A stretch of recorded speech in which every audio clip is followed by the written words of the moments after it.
తప్పే ఉంది. ఇవన్నీ కూడా వాస్తవాలే కదా.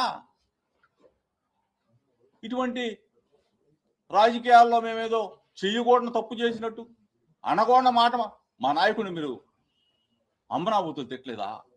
ఘోరంగా మాట్లాడలేదా? ఆ రోజు మేము ఇటువంటి పనులు చేసామా? ఇల్లు తగలబెట్టామా? ఇవన్నీ కూడా రాష్ట్ర ప్రజలు గమనిస్తా ఉన్నారు. దయచేసి మీ ద్వారా చంద్రబాబు నాయుడికి లోకేష్కి చెప్తా ఉన్నాం, ఇటువంటి రాక్షసానందం మానుకోండి. ఇటువంటి దుర్మార్గపు క్రీడకి మీరే దానికి సరిచేయండి. అంతేగాని ఇట్లానే మీరు ఇల్లు తగలబెట్టుకుంటా పోతాం, లేకపోతే మాట్లాడిన వాళ్ళన్నా గొంతు నొక్కేస్తాం, మాట్లాడే వాళ్ళని జైల్లో పెట్టేస్తామంటే మా గొంతుకుని మీరు ఆపలేరు. జగనన్నని మరలా మేము ముఖ్యమంత్రి చేసే వరకు వైఎస్ఆర్ కాంగ్రెస్ పార్టీ నాయకులు అందరం ఏకతాటి మీద ఉంటాం. వైఎస్ఆర్ కాంగ్రెస్ పార్టీ జెండాని రెపరెపలాడిస్తాం. ఇప్పుడు మాట్లాడండి. మా నాన్నగారు ఉన్నారు, మా నాన్నగారు లోపల ఉన్నారు. అన్ని తగలబెట్టిన దృశ్యాలు కూడా మీరు చూశారు కదా, పెట్రోల్ బాంబులు ఏ విధంగా వేసింది. పోలీసులు ప్రేక్షక పాత్ర చూశారు కదా మీరు అందరూ ఉన్న పరిస్థితి. నాయకుడు మాజీ మంత్రిపై దాడి జరిగింది. ఈ రోజు 15 వర్గాల నాయకుడు ఇంటిని ధ్వంసం చేశారంటే ఈ రాష్ట్రంలో ఏం జరుగుతుంది? వాళ్ళకి చంద్రబాబు నాయుడు కానీ చంద్రబాబు నాయుడు కొడుకు కానీ వాళ్ళు చెప్పింది వేదం అని చెప్పేసి మేము డబ్బా కొట్టాల. అరే బాబు, జగనన్న 17 మెడికల్ కళాశాలలు తెచ్చాడు, మీరు ప్రైవేట్కి దారాదత్తం చేస్తా ఉన్నారు, చంద్రబాబు నాయుడు చేసేది కరెక్ట్, లోకేష్ చేసేది కరెక్ట్ అని చెప్పేసి మేము కూడా డబ్బా కొట్టాల. కొడితే మా మీద దాడులు జరగవు. ఇది తప్పురా బాబు.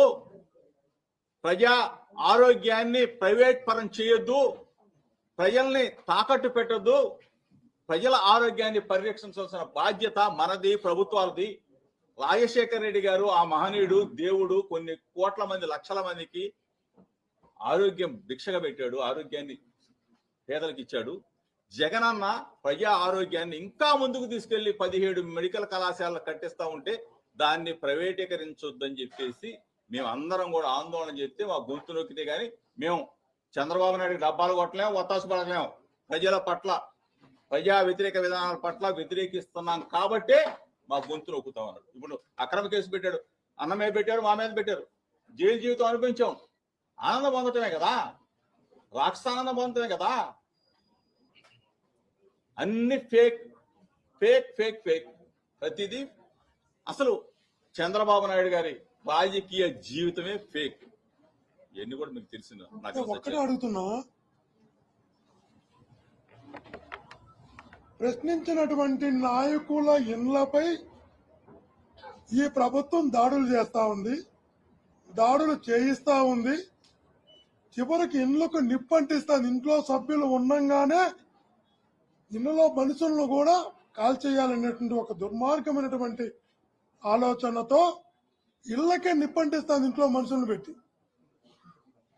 ప్రశ్నించే నాయకుల ఇండ్లకు నిప్పు మీరు పెట్టవచ్చేమో, కానీ రేపు ప్రశ్నించే రోజు, ప్రజలు ప్రశ్నించే రోజు దగ్గరలో ఉంది. ఎన్ని లక్షల ఇండ్లకి మీరు నిప్పు పెట్టగలరు? ఎన్ని కోట్ల ప్రజల ఇండ్లకు మీరు నిప్పు పెట్టగలరు? నాయకుల ఇండ్లకి పెట్టగలరు? పోలీసుల పర్యవేక్షణలు.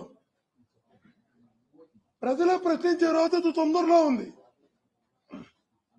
అంటే ప్రజల ఇళ్ళకి ఈ రాష్ట్రంలో ఉన్న ప్రశ్నించిన ప్రతి ఇంటిని తగలబెడతారా? తగలబెట్టండి చూద్దాం. ఎందుకంటే మీకు ఓటేసినటువంటి పాపానికి వాళ్ళ ఇల్లు తగలబెట్టినప్పుడే కదా మీకు కూడా ఆ సంతృప్తి ఉంటుంది. తగలబెట్టండి. నేను చెప్తున్నా కదా, ప్రశ్నించే రోజు రోడ్డుపైకి వచ్చి ప్రజలు అతి తొందరలో ఉంది. ఎన్ని లక్షల ప్రజల ఇండ్లను తగలబెట్టగలరో ప్రజలు కూడా చూడడానికి సిద్ధంగా ఉన్నారు.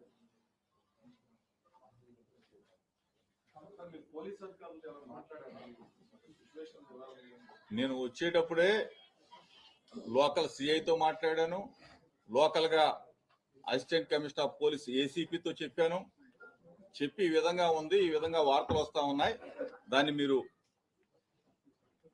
సరైన రక్షణ కల్పించండి అని చెప్పడం కూడా జరిగింది. అయినా సరే పోలీస్ అధికారులకి